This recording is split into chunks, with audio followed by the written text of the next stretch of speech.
പെങ്ങള് ഛർദിക്കുന്ന മൂന്നാമതും ഗർഭിണിയായിരിക്കണം. അപ്പൊ ഞാൻ മൂന്നാമതും മാമൻ ഇതാ കുഞ്ഞായിരിക്കും, എനിക്ക് ഉറപ്പാ. പിങ്കി റിങ്കി മങ്കി. മങ്കി ഒന്നുമല്ല, അത് നമുക്ക് പിന്നെ പേരിടാം. എന്റെ ദൈവമേ, അവക്ക് കൊടുക്കാനൊന്നും കൊണ്ടുവന്നില്ലല്ലോ പെങ്ങളെ. ഇതെപ്പോഴായിരുന്നു? ഇന്ന് രാവിലെ. ഇന്ന് രാവിലെ ഭയങ്കര തലവേദന, പ്രഷർ കുറഞ്ഞെന്ന് തോന്നുന്നു. തലവേദനയോ? ഇരിക്കരുത്. ചേട്ടൻ വരുന്നു, പ്രതീക്ഷയില്ല ഏട്ടാ ഇന്ന്. ഇവിടെ ഉള്ളവരൊക്കെ എന്ത് ചെയ്യേ? അവരൊക്കെ പോയി. എങ്ങോട്ട് പോയി? രവിയേട്ടൻ ബാങ്കിൽ പോയി, റിങ്കി പ്രാക്ടീസിന് പോയിരിക്കണ, ചെറുത് കൂട്ടുകാരിയുടെ വീട്ടില്. അപ്പൊ നീ ഇവിടെ ഒറ്റയ്ക്ക്? അതൊന്നും സാരമില്ല. എടി പെങ്ങളെ, നിന്റെ മുഖം ഒന്ന് വാടിയാലോ അതെനിക്ക് വിഷമാണെന്ന് എനിക്ക് അറിയാമല്ലോ.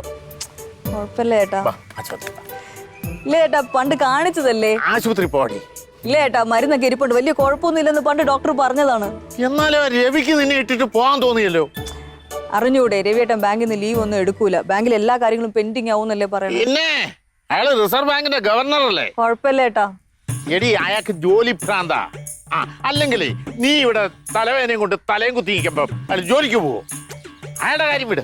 പിള്ളേർക്ക് എന്ത് പറ്റി? കൊച്ചുങ്ങളല്ലേ. അതൊന്നും ശരിയായ കാര്യമല്ല. നോക്കൂ,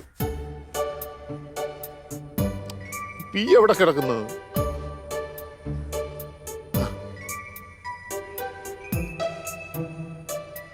എടി വെങ്കി, നീ എവിടെ നിൽക്കുന്ന? ചേട്ടാ, നീ എവിടെ നിൽക്കുന്ന? എത്ര മിനിറ്റ് കൊണ്ട് ഇവിടെ എത്താം? 20 വേണ്ട, 15 മിനിറ്റ് കൊണ്ട് ഇവിടെ എത്തണം കേട്ടല്ല. ആ, നീ എവിടെ?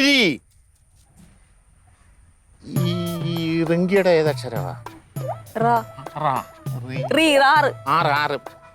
വായിക്കൊള്ളാത്ത ഓരോ പേര് വിടും. റിങ്കി എവിടായപ്പോഴ്? ഒരു ഓട്ടോറിക്ഷ പിടിച്ചിവിടെ വരാൻ എത്ര സമയം വേണം? 30 മിനിറ്റോ? 25 മിനിറ്റ് സമയം ഞാൻ തരും. അതിനുള്ളിൽ ഇവിടെ എത്തിക്കണം. ഒന്നും പറയണ്ട. എന്തോന്ന് ചേട്ടാ? നീ എവിടെ?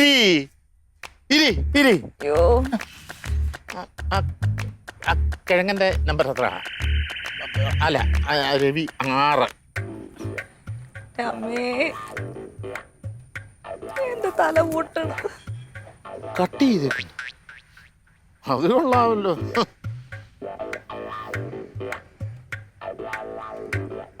ആളിയാ, പെട്ടെന്ന് വരണം, അരമണിക്കൂറിനുള്ള. അല്ലെങ്കിൽ ഈ വീട് ഇവിടെ ഉണ്ടാകത്തില്ല കേട്ടാ. നീ ഇവിടെ പറഞ്ഞ ഇങ്ങോട്ടൊന്നും പറയണ്ട. എന്റെ പൊന്നു ചേട്ടാ, എന്തോന്നിത്? ഇന്നിവിടെ നടക്കാൻ പോകുന്ന എന്താണെന്ന് നീ നോക്കിക്കോ പെങ്ങളെ. ഈശ്വരാ,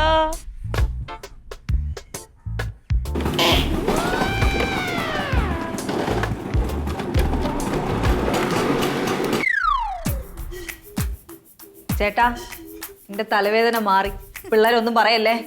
നിന്റെ തലവേദന മാറിയെങ്കില് നിന്റെ തലക്കെട്ടി ഞാൻ വീക്കും. തലവേദനയോട് ഒന്നുകൂടെ വരട്ടെ കേട്ടോ.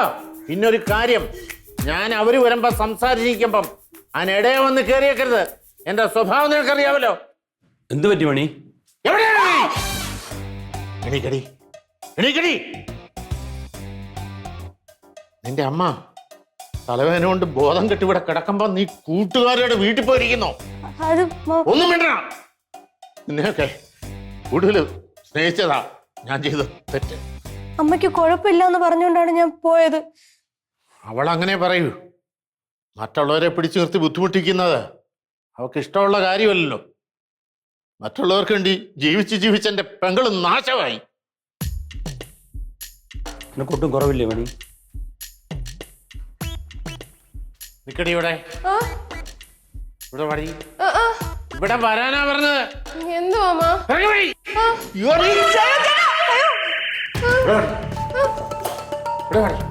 നിന്നും മോങ്ങാതെ കൂടി പോടി. മക്കളെ, ഇനിയിപ്പോ ഇവിടെ ഒന്നും ശരിയാകത്തില്ല, ഞാൻ പോണം. എന്തോന്ന് ചേട്ടാ ഇത്, ഇങ്ങനെ പോയാൽ എനിക്ക് വിഷമാവൂലേ?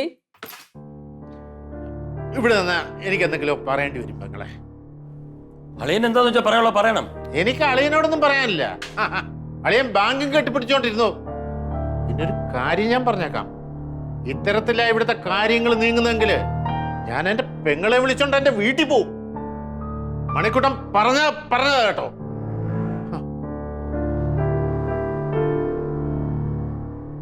നന്ദിയില്ലാത്ത വർഗങ്ങൾ.